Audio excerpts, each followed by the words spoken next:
नमस्कार, प्यारे छात्र छात्राओं, विद्या गुरुकुल में आपका स्वागत है।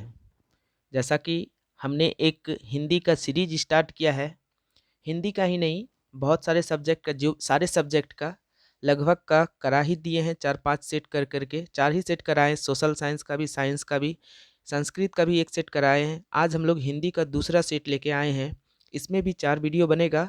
आप लोग सारे वीडियो को देखिए अच्छे से और अपना प्यार हमें लाइक और सब्सक्राइब के रूप में ज़रूर दें। आपका एक लाइक और सब्सक्राइब हमें मोटिवेट करता है कि और मैं ज़्यादा वीडियो बनाऊं आप लोगों के लिए।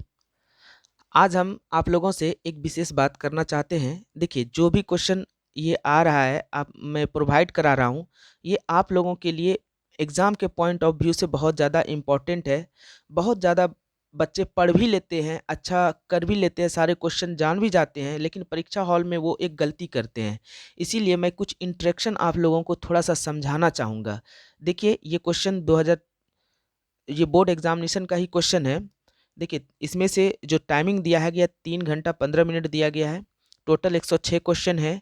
मैं आप लोगों को एक बहुत इम्पोर्टेंट चीज़ बताने जा रहा हूँ। यहाँ पे क्वेश्चन में देखिए जो गाइडलाइन लिखा हुआ है, पहला चीज़, प्रश्नों को ध्यानपूर्वक पढ़ने के लिए परीक्षार्थी को 15 मिनट का अतिरिक्त समय दिया गया है। आप लोगों को ये सब जो इंस्ट्रक्शन दिया गया है, इसको पढ़ने के लिए 15 मिनट का अतिरिक्त समय दिया गया है। और ये दूसरा चीज़ देखिए यहाँ पे, परीक्षार्थी यथासंभव अपने शब्दों में ही उत्तर दें। जो भी आप जानते हैं, डिस्क्राइब करिएगा, लॉन्ग आंसर, शॉर्ट आंसर, उसको आप अपने शब्दों में दीजिए। कहानी को अच्छे से पढ़िए, समझिए और उसको लिखिए।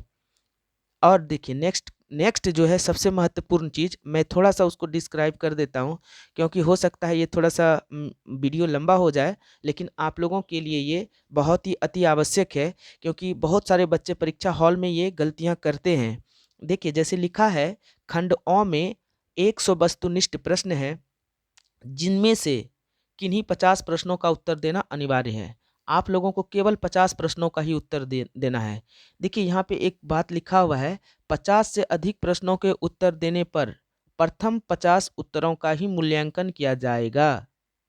देखिए, ये क्या हुआ? मान के चलिए आप 50 प्रश्न जानते हैं, 1 नंबर जानते हैं, 5 नंबर जानते हैं, 7 नंबर जानते हैं, इस तरह से 50 प्रश्नों का आपने उत्तर दिया।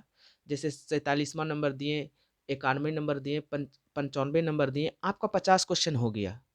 उस बीच में आपका 97 के बाद 90 के बाद आपने 4-5 क्वेश्चन सही किया है, और इधर भी 1 से लेके 95 के बीच में आपने 45 क्वेश्चन सही किया है। तो टोटल क्वेश्चन हो गया 100, सॉरी, टोटल क्वेश्चन हो गया 50, जिसमें कि आप आंसर दिए हैं। मतलब मेरा कहने का सेंस ये है कि आप लोग जैसे ओएमआर शीट पे रंगिएगा, 1 से लेके 90 तक में आपने 45 उसमें से सही किया है। सब नहीं रंगे हैं, बस 45 क्वेश्चन ही रंगे हैं, और उसके बाद 90 से लेके 100 तक में 5 क्वेश्चन को टिक किए हैं जो सही है। ठीक है? अब आपको लगता है कि मुझे और आता है, मैं और रंग दूँ, तो आप क्या किए, 50 से 60 या 70 से 80, इसके बीच में कोई जो गैप आप छोड़े हुए थे, उसको भी रंग दिए, और वो 5-10 क्वेश्चन आपका गलत रंगा गया। 5 ही क्वेश्चन मान के चलिए गलत रंगा गया, तो आपका जो सही जो चेकअप होगा ना, वो 5 क्वेश्चन आपने इधर किया तो 90 से पहले ही आपका 50 क्वेश्चन पुर गया, तो वो 5 क्वेश्चन 90 के बाद में जो आपका सही हुआ था, वो चेक नहीं होगा। वो जानते हुए भी आपने सही गलती किया है, क्योंकि देखिए, वो जो 70 से 80 या 60 से 50 या फिर जो भी 30 से 35 के बीच में आपने जो 5 वो गलत क्वेश्चन टिक किया, वो संख्या आपकी 50 को लेके जाएगा 90 तक में। वो आपका 5 गलत क्वेश्चन चेक हो जाएगा, लेकिन वो 5 जो क्वेश्चन जो 90 के बाद आपने बनाया है, वो आपका चेक नहीं होगा। इसलिए इन सारी गलतियों से आप बचिएगा एग्ज़ाम हॉल में। ये बात बोलने में थोड़ा हमको ज़्यादा टाइम लग गया। चलिए, मैं अब अपने क्वेश्चन की ओर डायरेक्ट बढ़ता हूँ। क्या देखिए कह रहा है क्वेश्चन, लेकिन ये इम्पोर्टेंट बात था, आप लोगों को सुनना चाहिए।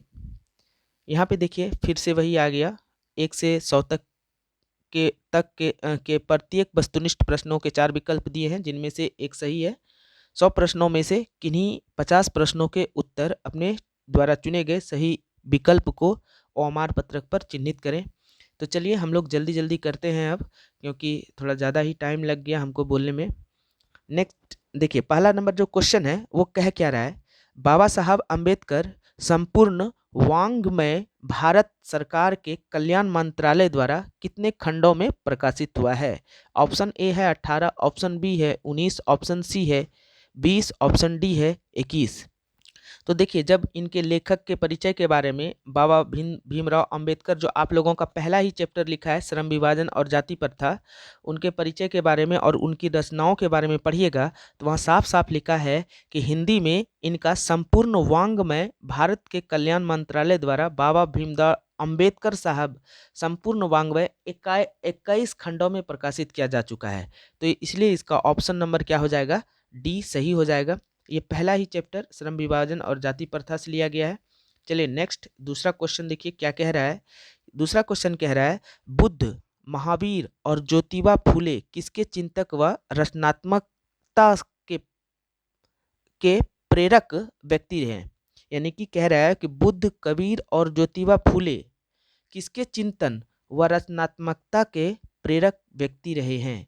ऑप्शन ए है भीमराव अंबेडकर, ऑप्शन बी है नलिन बिलोचन शर्मा, ऑप्शन सी है अशोक वाजपेयी और ऑप्शन डी है अमरकांत। जब इनकी साहित्यिक विशेषता पढ़िएगा श्रम विभाजन और जाति प्रथा के लिए तो वहाँ साफ साफ शब्दों में लिखा है, बुद्ध, कबीर तथा ज्योतिबा फूले इनके चिंतन एवं रचनात्मकता के प्रमुख प्रेरक थे। यानी कि किनके थे, तो भीमराव अंबेडकर के थे। तो भीमराव अंबेडकर सही आंसर हो जाएगा। चलिए नेक्स्ट क्वेश्चन देखिए। तीसरा नंबर क्वेश्चन कह रहा है, काम तो कासू बाबू का ही मालूम पड़ता है, इधर ही खेल रहे थे, यह किसने कहा। आलो ने कहा था, सोफर ने कहा था, मुखर्जी साहब ने कहा था या रजनी ने कहा था। देखिए आलो रजनी ये तो बेटी थी, इन्होंने ये दोनों तो कुछ कहती नहीं थी। एक तरह से बात करें तो सोफर की, तो ये सोफर ने ही कहा था। क्योंकि देखिए जब सेन साहब अपने दोस्तों के साथ, अपने रिश्तेदारों के साथ बैठे हुए थे तभी बाहर शोरगुल होता है और सेन साहब अपने मित्रों के साथ बाहर आते हैं। वहाँ उनका ड्राइवर एक औरत से झगड़ रहा था। ये देखिए झगड़ते समय ही वो मदन था लड़का, बट कुछ देर के बाद ही लेकिन कुछ देर के बाद ही जब अचानक मदन चला जाता है तो वहाँ पे पीछे में एक तरीके से कहिए कि पीछे खटखट की आवाज़ सुनकर सेन साहब दौड़े तो देखा कि मोटर की बत्ती का लाल शीशा चकनाचूर हो गया था। यह पूछने पर सोफर वही होता है जो ड्राइवर होता है। आप लोग फिल्मों में देखे होंगे बड़े बड़े ड्राइवर को, मतलब जो किसी का कार चलाता हो बड़े आदमियों का, वो वाइट टोपी वाइट ड्रेस में रहता है, उसको सोफर कहा जाता है, वो ड्रेस में ही रहता है। तो उसने ही बोला था कि काम तो कासू बाबू का ही मालूम पड़ता है, क्योंकि उसके पीछे कौन गया था, कार के पीछे कासू ही बाबू गया था। और यह देख के सेन साहब ने कहा, देखें ये जो है अभी से इसमें इंजीनियर के गुण आ रहे हैं, अभी से ठोक ठाक करना चालू कर दिए हैं। तो इसलिए इसमें से बी नंबर सही हो जाएगा, सोफर।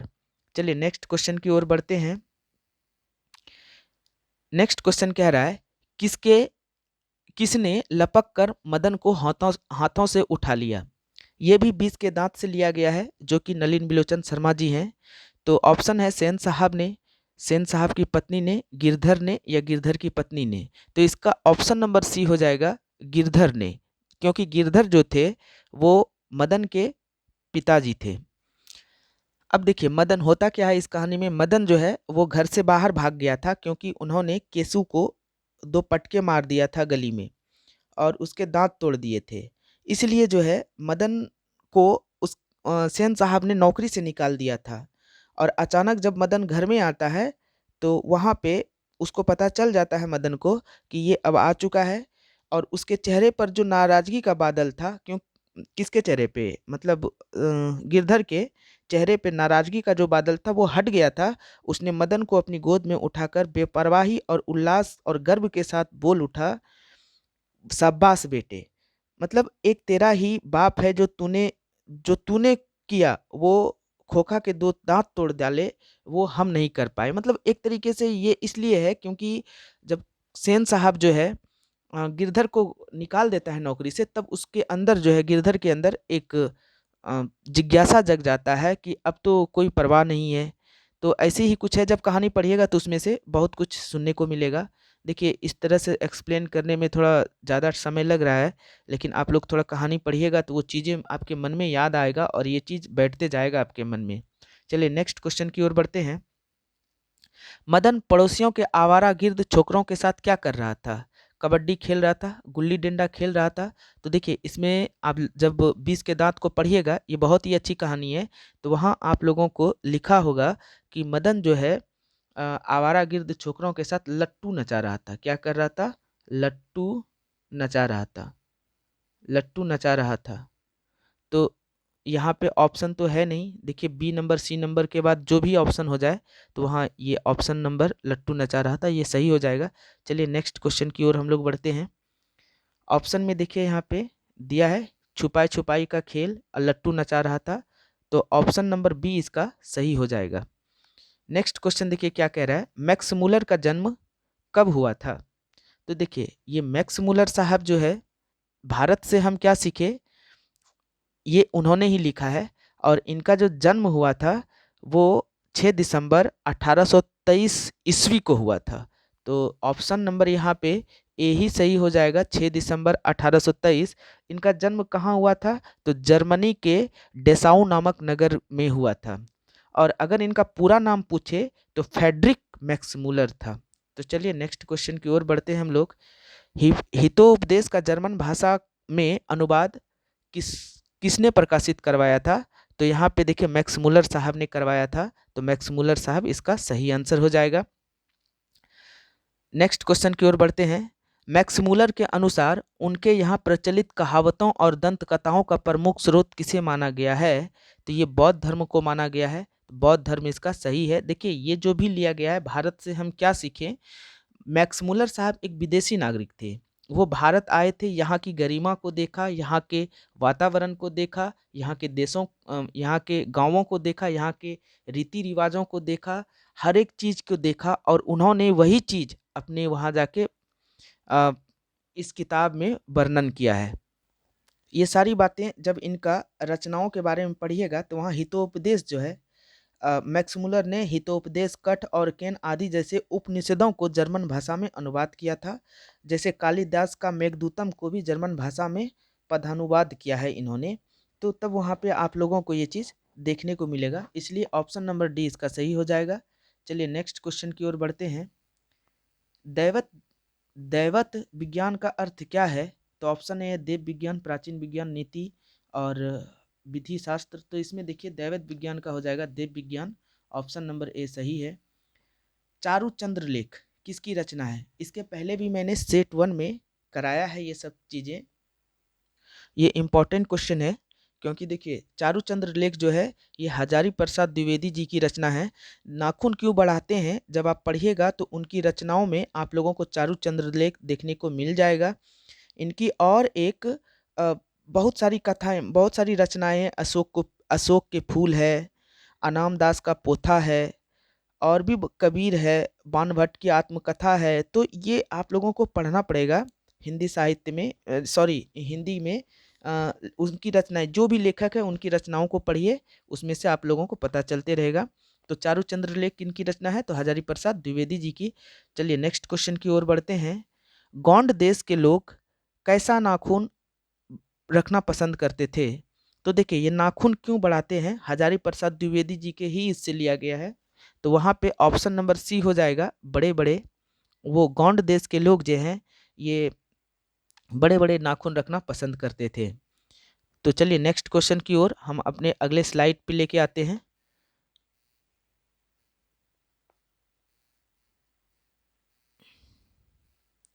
देखिए आप लोगों को शायद पीडीएफ में देखने में दिक्कत हो रहा होगा 12वां नंबर क्वेश्चन को, लेकिन मैं 12वें नंबर क्वेश्चन को पढ़ देता हूँ। लिखा है आदमी के नाखून क्यों बढ़ते हैं? लेखक से या किसने पूछा है? आदमी के नाखून क्यों बढ़ते हैं, लेखक से या किसने पूछा है? जब ये पढ़िएगा तो लेखक की बहन ने, लेखक के पुत्र ने, लेखक के दोस्त ने, लेखक की छोटी लड़की ने, तो वहाँ आपको आंसर मिलेगा लेखक की छोटी लड़की ने। इस कहानी को जब पढ़िएगा तो वहाँ पे ये क्वेश्चन लेखक की छोटी लड़की ने ही लेखक से किया था, हजारी प्रसाद द्विवेदी जी से किया था। चलिए नेक्स्ट क्वेश्चन की ओर बढ़ते हैं। पुराने का मोह सब समय वांछनीय ही नहीं होता, यह किस पाठ की पंक्ति है? तो देखिए इसमें जो ऑप्शन दिया है, 20 के दांत नाखून क्यों बढ़ाते हैं, नागरी लिपि, शिक्षा और संस्कृति। तो देखिए ये पुरानों का मोह सब समय वांछनीय नहीं होता है, ये नाखून क्यों बढ़ाते से ही लिया गया है, तो ऑप्शन नंबर बी इसका सही हो जाएगा। चलिए नेक्स्ट क्वेश्चन की ओर हम लोग बढ़ते हैं। नागरी लिपिक शीर्षक पाठ किस पुस्तक से लिया गया है? तो देखिए जब इसको पढ़िएगा ना तो हाँ इसमें लिखा हुआ है, लेखक परिचय में ये चीज़ लिखा हुआ होगा कि ये जो नागरी लिपि जो शीर्षक पाठ है वो जो लिया गया है वो गुणाकार मूले पुस्तक भारतीय लिपि की कहानी से लिया गया है। तो भारतीय लिपि की कहानी से लिया गया है तो ऑप्शन नंबर इसमें सी हो जाएगा, भारतीय लिपि की कहानी से। तो नेक्स्ट क्वेश्चन की ओर बढ़ते हैं। देखिए क्या कहा है, 15वां नंबर क्वेश्चन। कोंकण के शिलाहार मान्यखेट के राष्ट्रकूट देवगिरी के यादव का विजयनगर शासकों के लेख किस लिपि में है? ऑप्शन ए है खरोष्टी लिपि, कलिंग लिपि, कोंकणी लिपि और नंदीगिरी लिपि। तो देखिए ये कोंकण और शिलाहार मान्यखेट के राष्ट्रकूट दक्षिण भारत की ओर इशारा कर रहा है, और देवगिरी के यादव तथा विजयनगर शासक ये दक्षिण भारत का ही है। तो यहाँ पे जो है नंदीगिरी लिपि की बात हो रही है। शासकों के लेख किस लिपि में है? तो नंदीगिरी में। देखिए नंदीगिरी जो लिपि है ना ये देवनागरी लिपि से बहुत ज़्यादा मिलती है, और इस देवनागरी लिपि की रूपरेखा को बताया गया है एक तरीके से। अब देखिए जब क्वेश्चन पढ़िएगा, बुक पढ़िएगा तो वहाँ एक प्रश्न आता है, एक पंक्ति आता है। अब यह प्रश्न उठता है कि इस नई लिपि को नागरी, देवनागरी तथा नंदीगिरी क्यों कहते हैं? यानी कि नई लिपि कहिए, नागरी लिपि कहिए, देवनागरी लिपि कहिए या नंदीगिरी कहिए, ये सब का सब एक ही लिपि का एग्जाम्पल है, ये एक ही लिपि है। चलिए नेक्स्ट क्वेश्चन की ओर हम लोग बढ़ते हैं। अगला नंबर क्या कह रहा है, दंती दुर्ग के बाद राष्ट्रकूटों की गद्दी पर कौन बैठा था? तो देखिए दंती दुर्ग जो था उसके बाद दंती दुर्ग की अगर हम बात करें तो ये दक्षिण भारत के शासक थे। ऑप्शन ए है कृष्णदेव प्रथम, दूसरा है अमोद वर्ष, तीसरा है कक्का द्वितीय, और डी है खोटिम अमोद वर्ष। तो देखिए इसका जो आंसर हो जाएगा ना वो कृष्णदेव राज प्रथम हो जाएगा, ऑप्शन नंबर ए ही सही हो जाएगा। और देखिए ये कब गद्दी पे बैठे थे? तो 756 ईस्वी में, और ये जो बैठे थे गद्दी पे ना बादामी के चालुक्य राजा कृतिवर्मन द्वितीय को हराया था, तभी ये गद्दी पे आए थे। तो ऑप्शन नंबर इसका ए सही हो जाएगा। तो नेक्स्ट हम लोग क्वेश्चन की ओर बढ़ते हैं। ये सारे आप लोगों के पुस्तक से ही लिया गया है। 17वां नंबर देखिए क्वेश्चन क्या कहता है, किसके गले में स्कॉटों की तरह एक रुमाल था? ये आप लोग देखे होंगे, तो बहादुर से लिया गया है, जो अमरकांत जी के द्वारा लिखा गया है। तो जब वहाँ पे आप लोग बुक में अपना बहादुर कहानी पढ़िएगा जो अमरकांत जी के द्वारा लिखा गया है, तो शुरू में ही ये चीज़ सारी बातें लिखा है कि जब लेखक को पहली बार कौन दिखता है, वो लड़का दिखता है। तो लेखक जो है एक दिन जब भी 12-13 साल का जो उम्र का ठीकना सा लड़का था, वो चिट्टा शरीर, गोरा रंग, ऐसा कुछ करके उसमें से आप लोग देखिएगा तो लिखा हुआ रहेगा, और उसकी वर्णन जो किया है ना तो उसी में ये लाइन लिखा है, वह सफ़ेद नेकर पहना था, आधी बाँ की सफ़ेद कमीज और भूरे रंग का जूता, इस तरह से पहने हुए, स्काउट की तरह गले में एक रुमाल बांधा था, ऐसा उसका बखान किया गया है। तो ये कहीं ना कहीं बहादुर से लिया गया है, तो ऑप्शन नंबर बी इसका सही हो जाएगा। चलिए नेक्स्ट क्वेश्चन की ओर हम लोग बढ़ते हैं, जो हमारे अगले स्लाइड पे आएगा। इसमें सिर्फ हम लोग 25 क्वेश्चन ही करेंगे, उसके बाद हम लोग नेक्स्ट वीडियो के अगले पार्ट में करेंगे। चलिए 18वां नंबर क्वेश्चन कह रहा है 18वें नंबर क्वेश्चन को आप लोगों को थोड़ा सा पढ़ने में दिक्कत हो जाएगा, क्योंकि देखिए पीडीएफ में सही से आया नहीं है। मैं फिर से पढ़ देता हूँ अच्छे से। सुखजीवी नामक उपन्यास किसने लिखी है? ऑप्शन ए है हजारी प्रसाद द्विवेदी जी ने, ऑप्शन बी है भीमराव अंबेडकर ने, ऑप्शन सी है अमरकांत जी ने, और ऑप्शन डी है रामविलास शर्मा ने। देखिए, जब आप बहादुर अमरकांत जी की रचनाओं के बारे में पढ़िएगा तो वहाँ पे ये मिलेगा कि इनकी रचनाओं में जो उपन्यास है, सुखजीवी उपन्यास, ये इनके द्वारा लिखा गया है। तो ऑप्शन सी इसका सही आंसर हो जाएगा। देखिए, सुखजीवी उपन्यास के साथ साथ इसमें और भी बहुत सारे बुक में दिया गया होगा, आप लोग देख लीजिएगा। बीच की दीवार, ग्राम सेविका, ये सब है, काले उजले दिन, ये सब उपन्यास है। तो ये भी पूछा जा सकता है आप लोगों से। और एक बहुत इंपॉर्टेंट, देखिए यहाँ से पूछा जा सकता है कि वानर सेना नामक एक बाल उपन्यास किसने लिखा है। तो वानर सेना एक बाल बाल उपन्यास जो है अमरकांत जी ने लिखा है। तो ये भी इनके द्वारा लिखा गया है, तो ये इम्पोर्टेंट है, आप लोग यहाँ पे देख लीजिएगा। नेक्स्ट क्वेश्चन की ओर हम लोग बढ़ते हैं। बहादुर का बाप कहाँ मारा गया था। तो ये जब पढ़िएगा कहानी तो वहाँ पे आप लोगों को पता चलेगा कि बहादुर के पिताजी युद्ध में मारा गया था। तो ऑप्शन जो है ये डी नंबर इसका सही हो जाएगा। नेक्स्ट क्वेश्चन की ओर हम लोग बढ़ते हैं। अगला क्वेश्चन देखिए क्या कह रहा है कि हिदायत शब्द का अर्थ क्या होता है। चेतावनी, शिष्टाचार, जिम्मेदारी या निवेदन। तो देखिए, हिदायत जो है ना एक अरबी शब्द है, तो इसका अर्थ होता है मार्गदर्शन करना। जैसा कि अब यहाँ पे शिष्टाचार ही ले लीजिए, शिष्टाचार में क्या मार्गदर्शन ही तो होता है। तो ऑप्शन नंबर बी इसका सही हो जाएगा। चलिए नेक्स्ट क्वेश्चन की ओर हम लोग बढ़ते हैं। ये जो भी था, ये हिदायत जो शब्द है वो भी बहादुर से ही लिया गया है। 21वां नंबर देखिए क्या कह रहा है। प्रगतिशील आलोचना किन्हीं अमूर्त सिद्धांतों का संकल्प नहीं, वह इतिहास की परंपरा का साहित्य की, सॉरी इतिहास पढ़ दे, वह साहित्य की परंपरा का क्या है। एक बार मैं फिर से क्वेश्चन पढ़ दूं। प्रगतिशील आलोचना किन्हीं अमूर्त सिद्धांतों का संकल्प नहीं है, वह साहित्य की परंपरा का क्या है। तो ये देखिए, ये जो लिया गया है ना, ये परंपरा का मूल्यांकन से लिया गया है ये लाइन, और ये रामविलास जी की शर्मा के द्वारा लिया गया है। तो जब वहाँ बुक पढ़िएगा तो वहाँ लिखा है साहित्य की विचारधारा जो है ना वो बदली जा सकती है, वो किससे, प्रगतिशील आलोचना के विकास से। और वहीं पे ये चीज़ लिखा गया है, अतः प्रगतिशील आलोचना किन्हीं अमूर्त सिद्धांतों का संकल्प नहीं, अपितु साहित्य की परंपरा का मूर्त ज्ञान है। ये देखिए, परंपरा का मूर्त ज्ञान है, तो मूर्त ज्ञान क्या हो जाएगा, ऑप्शन बी इसमें सही हो जाएगा। एज इट इज लाइन वहाँ से ये उठा के ले लिया गया है। तो यहाँ पे पढ़िए आप लोग, देखिए नेक्स्ट क्वेश्चन देखिए क्या कह रहा है। रोन नदी के दूसरे ओर आवन्यों का एक और हिस्सा है जो लगभग स्वतंत्र है, उसका नाम क्या है। द मादा मादा मोजेल द अवेन्यू, या ला सुत्रुज शत्रुज, सी है विलनब व अवेन्यू, और डी है इनमें से कोई नहीं। तो देखिए, ये जो लिया गया है कि रोन नदी जो लिया गया है ये कहाँ की है, ये आवन्यों से लिया गया है।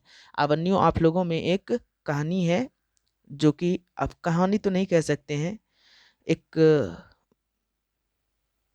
जब हम कह सकते हैं कि एक पाठ परिचय से जब इसका देखिएगा तो वहाँ साफ साफ लिखा है कि आवन्यों इसी नाम के गद्य एवं कविता के सर्गनात्मक संग्रह से संकलित है। तो आप लोग देख लीजिएगा जो भी हो। तो यहाँ पे देखिए, आवन्यों जो दूसरी तरफ था ना, वो का उसका नाम हो जाएगा बली नब ल अवन्यू, जिसका अर्थ होता है नई बस्ती, कहते हैं, जिसका अर्थ क्या होता है, नई बस्ती। तो यहाँ पे आपका ऑप्शन नंबर सी हो जाएगा। मैं एक बार फिर से क्वेश्चन के साथ आंसर बोल दूं। रोन नदी के दूसरे ओर आवन्यों का एक और हिस्सा है जो लगभग स्वतंत्र है, उसका नाम क्या है, तो वली नब ल अवन्यू। तो ऑप्शन नंबर इसका सी नंबर सही हो जाएगा। तो देखिए नेक्स्ट क्वेश्चन की ओर हम लोग, अगला क्वेश्चन देखिए क्या कह रहा है। 23वां नंबर, सहने शब्द का अर्थ क्या है। प्रभाती, भीम पलासी, मुल्तानी, या सुरबाधाओं में सह। तो इसका सही आंसर जो हो जाएगा वो डी नंबर हो जाएगा। और ये जो लिया गया है नौबत खाने में इबादत, बिस्मिल्लाह खान के उससे लिया गया है। अब देखिए, इसका सुर बाधाओं में सा, इसका सुशिर, सुशिर मतलब होता है बांस, ठीक है।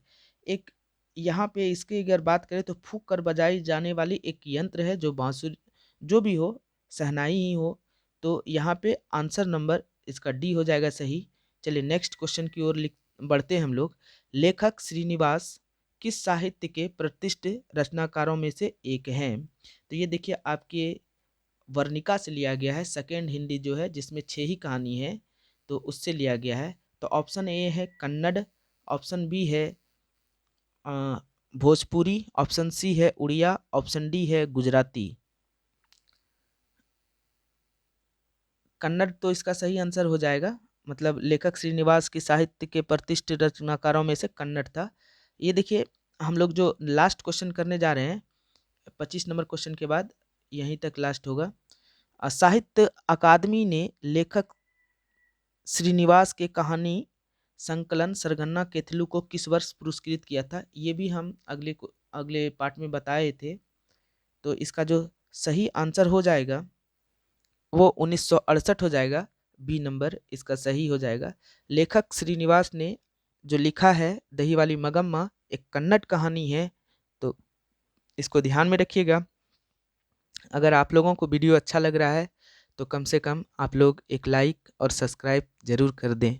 इससे हमें मोटिवेशन मिलता है और हमें वीडियो बनाने में और भी मनोवृत्ति को मेरी बढ़ावा मिलता है कि नहीं हम लोगों को और अच्छे से काम करना है। आज के लिए इतना सा ही। नेक्स्ट पार्ट में हम फिर मिलेंगे। आपके एग्ज़ाम के लिए बहुत बहुत शुभकामनाएं। आप लोगों का एग्ज़ाम आने वाला है। जय हिंद, जय भारत।